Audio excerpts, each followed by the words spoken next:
قربانی کے اونٹ اور گائے کو ہم نے تمہارے لیے اللہ کے شعائر میں شامل کیا ہے، تمہارے لیے ان میں بھلائی ہے۔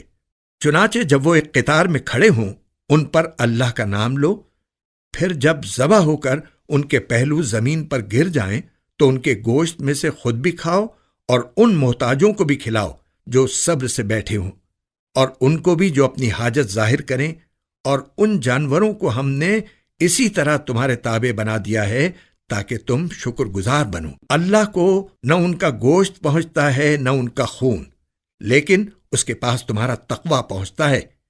ہم نے یہ جانور اسی طرح تمہارے تابع بنا دیے ہیں تاکہ تم اس بات پر اللہ کی تکبیر کرو کہ اس نے تمہیں ہدایت عطا فرمائی، اور جو لوگ خوش اسلوبی سے نیک عمل کرتے ہیں انہیں خوشخبری سنا دو۔